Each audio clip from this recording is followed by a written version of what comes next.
Dari mana kau berpikir jika aku masih sangat mencintaimu? Apa otakmu itu rusak? Buktinya adalah jika kau selalu berpura-pura tidak waras di depan istrimu dan selalu bersikap normal padaku. Itu bukti yang kuat untukku, ucap Lestari. Benarkah itu tuan suami? Suara itu, suara yang Raka tunggu dari tadi. Tapi kenapa Gia datang di saat yang tidak tepat? Di saat Lestari masih berada di sana dan mengatakan hal yang tadinya Raka pikir akan membuatnya Gia bahagia. Namun ternyata kata itu keluar dari mulut jahat Lestari. Sudah dapat dipastikan jika Gia akan sangat kecewa padanya. Gia datang di saat yang tidak tepat. Di saat Raka dan Lestari sedang bersih tegang.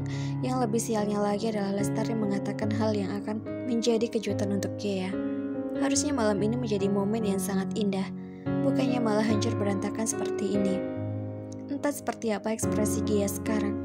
Bahkan Raka tidak sanggup memandang wajahnya karena sudah dipastikan jika istri kesayangannya akan sangat kecewa. Benar, aku tahu jika selama ini Raka tidak hanya pura-pura mencintai kau. Nyatanya dia mencintaiku. Namun ia menjadi sangat romantis jika di depanku. Ucap Lestari dengan penuh percaya diri dan merasa menang di hadapan Gia. Raka mengangkat wajahnya dan melihat ke arah istri kecilnya. Wajah Raka terlihat sangat sedih saat memandang wajah Gia. Gia balik memandang wajah tampan yang sudah terukir di hatinya itu. Walaupun yang Gia tahu jika suaminya tidak normal, tapi entah kenapa ia sangat mencintainya.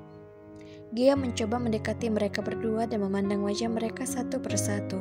Entah kenapa mulut Raka seakan terkunci sekarang. Ketakutan terbesar melanda hatinya. Ia takut jika Gia akan pergi meninggalkannya. Tidak, Raka tidak akan sanggup jika itu terjadi.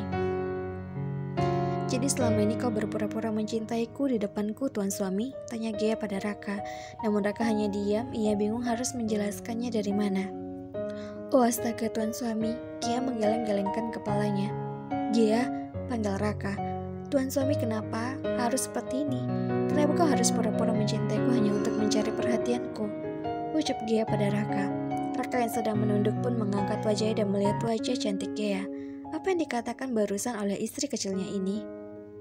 Hei kau, Raka pura-pura cinta bukan karena ia ingin mencari perhatianmu, tapi karena dia tidak mencintaimu dan masih sangat mencintaiku, ucap Lestari. Lestari, aku sudah mengatakan padamu jika aku tidak mencintaimu, tapi aku sangat mencintai istriku. Kenapa sulit sekali kau mengerti?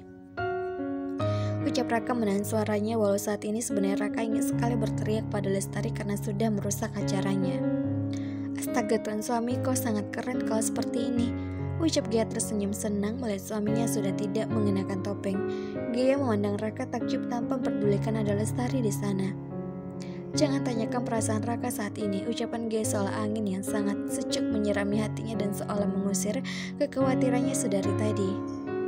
Dasar wanita gila, umpat Lestari. Gia yang mendengar umpatan Lestari pun langsung memandang tajam ke arah Lestari. Hei, wanita bermuka dua, kenapa kau sering sekali menggangguku? Kau tahu setiap berdekatan denganmu tubuhku ini terasa gatal tahu. Gara-gara virus gatalmu itu menyebar, ucap Gia dengan kesal. Lestari pergilah, usir Raka. Tidak, jawab Lestari. Kau mau pergi sekarang atau kau mau aku menendang wajahmu yang itu seperti aku menendang kecebong parut kekasihmu itu, ucap Gia. Kau, Lestari menunjuk Gia. Turunkan tanganmu atau aku patahkan karena sudah berani menunjuk wajah istriku. Ucap Raka maju dan menarik tangan Gia dan menyembunyikan tubuh kecilnya di balik punggungnya yang lebar. Raka, panggil Lestari dengan wajah kesal dan kecewa. Tuan suami sayang, ucap Gia sambil melengkarkan tangannya di perut Raka dan menyandarkan kepalanya di punggung kokoh suaminya dengan tersenyum senang tanpa peduli pada ulat bulu di depannya. Pergilah, jangan mengganggu kami, ucap Raka. Ya ampun, suamiku keren sekali, ucap Gia tanpa melepaskan pelukannya dari Raka. Raka, kau sangat jahat. Lestari pun pergi meninggalkan Raka dengan hati sangat kecewa dan juga karena ia tidak tahan melihat Gia yang terus menempel pada Raka. Setelah Lestari pergi, Raka berbalik pada Gia dan memandang wajahnya. Gia, panggil Raka. Ada apa? Tanya Gia dengan senyum bahagia pada Raka. Melihat senyum istri kecilnya, entah kenapa Raka pun tidak bisa menahan tawanya. Kau tidak marah padaku? Tanya Raka. Marah kenapa? Gia balik bertanya. Marah karena aku tidak jujur jika aku sudah tidak mau lagi mengenakan topeng itu, ucap Raka. Tuan suami, Kenapa aku harus marah? Aku tidak mungkin marah pada suamiku yang tampan. Wajah tampanmu itu selalu meluluhkan hatiku. Ya ampun aku senang sekali kau tidak mengenakan topeng itu. Dan otakmu sudah tidak setengah gila lagi, ucap Gia sambil tertawa. Dasar istri kecilku, ucap Raka sambil tertawa. Hal yang sangat dikhawatirkan oleh Raka sama sekali tidak terjadi. Ternyata Gia sangat bahagia mendengar jika ia sembuh, walau kata itu tidak terucap dari mulutnya langsung. Walau tidak sesuai dengan rencananya, Raka merasa bahagia karena akhirnya ia bisa bersikap biasa di depan Gia. Sampai kapan kau akan memelukku begini manis? Tanya Raka pada Gia dengan wajah tersenyum karena sedari tadi istrinya tidak mau melepaskan pelukannya. Memangnya tidak boleh, ucap Gia mengejutkan bibirnya. Raka menarik Gia dan posisikan di depannya membelai wajah cantik yang akhir-akhir ini selalu ia sukai. Sangat boleh sayang, aku adalah milikmu, ucap Raka. Aku mau pingsan saja, kau sangat romantis tuan suami, ucap Gia. Abang, bukan tuan suami, kau lupa, mulai sekarang kau harus memanggilku abang, ucap Raka. Baiklah abangku yang tampan, ucap Gia sambil memeluk Raka lagi. Raka tertawa melihat tingkah istri kecilnya yang lucu dan menggemaskan. Lestari membanting barangnya yang ada di kamar hotelnya. Bilar yang baru selesai mandi melihat Lestari dengan tampilan yang kacau. Kenapa lagi dia? Gumam Bilar tanpa memperdulikan Lestari yang sedang menangis frustasi di dekat barang-barang yang ia hancurkan. Bilar berjalan melewatinya tanpa ada niat bertanya apa yang terjadi pada Lestari. Kemudian Bilar menyiapkan pakaiannya dan memakainya di hadapan Lestari.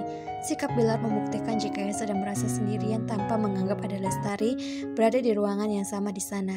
Dan hal itu membuat Lestari semakin meradang. Bilar! Panggil Lestari namun Bilar tidak menyautnya dan memakai pakaiannya sampai selesai. Lestari semakin kesal dengan tingkah Bilar. Biasanya Bilar selalu khawatir jika melihatnya seperti ini. Jangankan seperti ini, bahkan Bilar tidak akan pernah membiarkan air matanya menetes. Bilar sangat perhatian padanya, tapi kini dia bahkan tidak bertanya kenapa Lestari menangis. Ada apa sebenarnya dengan Bilar? Pikir Lestari. Bilar! Panggil Lestari dengan menaikkan volume suaranya. Bilar berdecak mendengar suara Lestari. Kenapa suara itu terdengar menyebalkan sekarang? Ada apa? Dan jangan berteriak, aku tidak tuli, jawab Bilar dengan kesal. Dari tadi aku manggilmu, tapi kau hanya diam saja, jawab Lestari. Lalu aku harus apa? Terus mendekatimu dan membujukmu begitu? Bilar, sudahlah Lestari, aku bosan melihatmu begitu.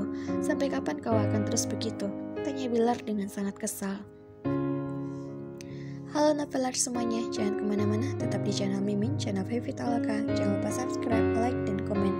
Dukungan kalian adalah semangat Mimin untuk upload setiap harinya. See you next time.